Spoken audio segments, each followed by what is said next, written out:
till my shadow turns to sun rays. भूत, आत्मा, शैतान, इन सब के बारे में आपने कभी न कभी जरूर सुना होगा।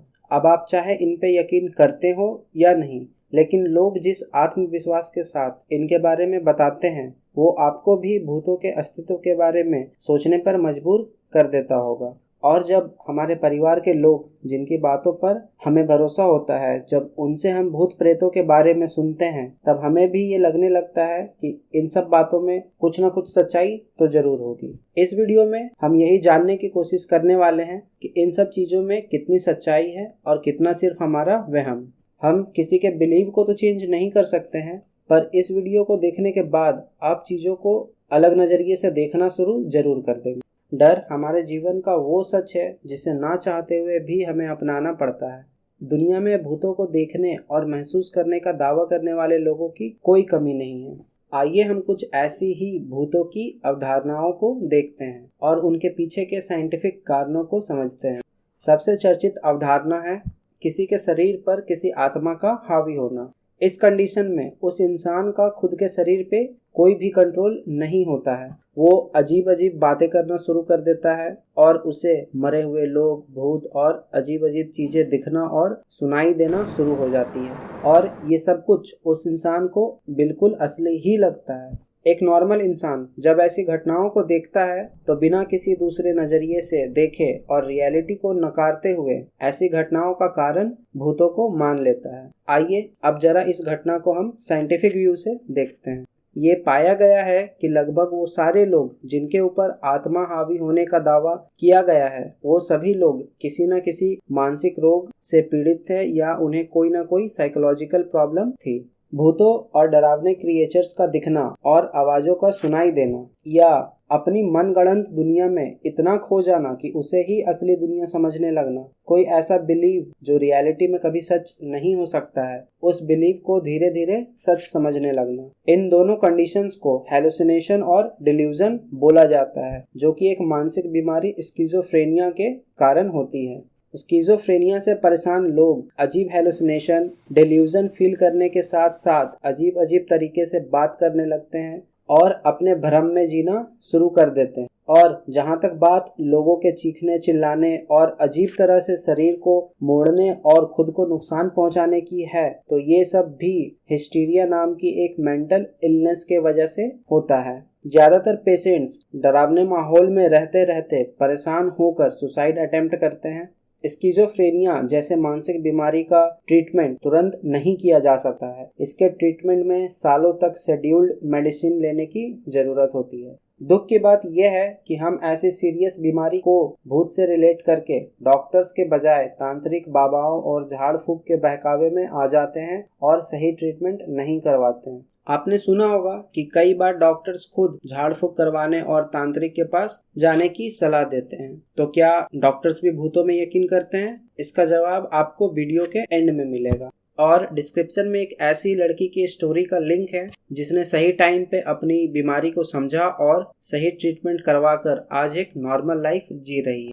दूसरी चर्चित अवधारणा है, आपने पुराने घरों और इमारतों के बारे में जरूर सुना होगा जहां भूतों को देखे जाने का दावा किया जाता है। ऐसी घटनाएं ज्यादातर बहुत समय से खाली पड़े घरों में ही देखने को मिलती हैं। आइए जानते हैं कि इसके पीछे की असल वजह क्या है। लंबे समय से खाली और बंद होने के कारण इन घरों में बहुत प्रकार के फंगस आदि उग जाते हैं। इन्हीं में से एक है एरगट नाम का फंगस, जिससे कि LSD जैसे खतरनाक केमिकल्स रिलीज होते हैं। ये केमिकल्स जैसे ही सांसों के द्वारा हमारे बॉडी में पहुंचते हैं, इंसान का ब्रेन उस इंसान के साथ खेलना शुरू कर देता है। अचानक से डर लगना, डिप्रेशन फील करना, घबराहट होना जैसे इफेक्ट्स के पीछे यही फंगस होते हैं। इन घरों में ज्यादा मात्रा में मौजूद कार्बन मोनोऑक्साइड के कारण भी हमारा दिमाग हेलुसिनेट करने लगता है और हमें अजीब विजुअल्स दिखना शुरू हो जाते हैं। इंफ्रासाउंड्स 20 हर्ट्ज से कम के साउंड को हम सुन तो नहीं सकते हैं, पर ये हमारे आंखों के रेटिना और हमारे शरीर से डायरेक्ट कांटेक्ट करके इन पे बहुत ही नेगेटिव इम्पैक्ट डालता है।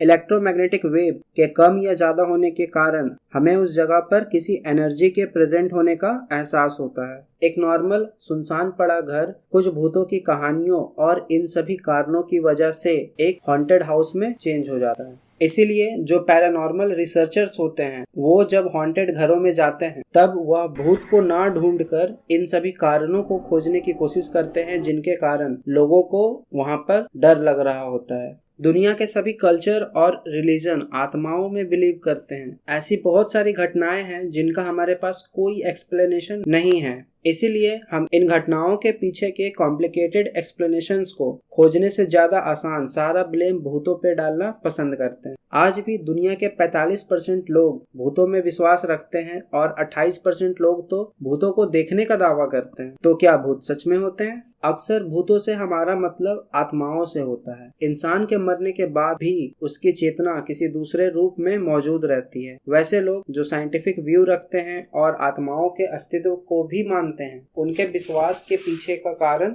होता है थर्मोडायनेमिक्स के नियम जिन पे ये पूरी दुनिया चलती है। अकॉर्डिंग टू थर्मोडायनेमिक्स ऊर्जा का कभी अंत नहीं होता है। ऊर्जा सिर्फ अपना रूप बदल लेती है। ऊर्जा मेनली 3 मीडियम के थ्रू ही ट्रेवल कर सकती है। कंडक्शन किसी सॉलिड मीडियम के थ्रू, कन्वेक्शन वातावरण के माध्यम से और रेडिएशन इलेक्ट्रोमैग्नेटिक वेव के रूप में। इसी तरह इंसान में मौजूद ऊर्जा उसके मरने के बाद आत्मा का रूप ले लेती है जिसका अपना खुद का एक अलग भविष्य होता है। ये कॉन्सेप्ट सुनने में तो लॉजिकल है पर इसमें कुछ सुधार की जरूरत है। इंसान के मरने के बाद उसकी सारी ऊर्जा आसपास के वातावरण, जमीन और माइक्रोबैक्टीरिया एब्जॉर्ब कर लेते हैं और कुछ ऊर्जा रेडिएशन और केमिकल रिएक्शन के रूप में आसपास रिलीज हो जाती है। और इन सब में आत्मा के कॉन्सेप्ट के लिए कोई भी जगह नहीं है। और अगर इसके बाद भी आत्मा एक अलग प्रकार की ऊर्जा है तो भी साइंस उसे radiation, dark matter, electromagnetic wave या और भी किसी स्केल पे मेजर जरूर कर पाता। लेकिन आज तक साइंस को घोस्ट पार्टिकल जैसी कोई भी चीज नहीं मिली है। इसलिए डर में जीने से अच्छा है कि हम इन सब चीजों को भ्रम मान लें और आजादी से अपनी जिंदगी जिएं। अब हम अपने सवाल पर आते हैं कि क्यों कई बार डॉक्टर्स खुद झाड़ फूक करवाने की सलाह देते हैं। बहुत से पेशेंट्स का भूतों के प्रति बिलीव इतना स्ट्रांग हो जाता है कि वह यह मानने लगते हैं कि मेडिसिन से उनका इलाज नहीं हो सकता है, जिसके कारण उनका शरीर दवाइयों के प्रति रिएक्ट करना बंद कर देता है। इसी कारण डॉक्टर्स को ऐसे फेक ट्रीटमेंट का सहारा लेना पड़ता है जिसमें पेशेंट्स का स्ट्रांग बिलीव होता हो। इस टाइप के ट्रीटमेंट को प्लेसिबो इफेक्ट बोलते हैं और यह कारगर भी साबित होता है। कुछ ऐसे सवाल जरूर हैं जिनका जवाब साइंस के पास अभी मौजूद नहीं है, जैसे कि कॉन्शियसनेस, संवेदना क्या होती है और ये इंसानों में आती कहाँ से है और मरने के बाद ये कहाँ जाती है। शायद भविष्य में कभी साइंस के पास इन सब के जवाब होंगे, लेकिन तब तक ये सभी चीजें हमारे समझ से परे हैं। Thanks for watching, stay tuned with dimension Z.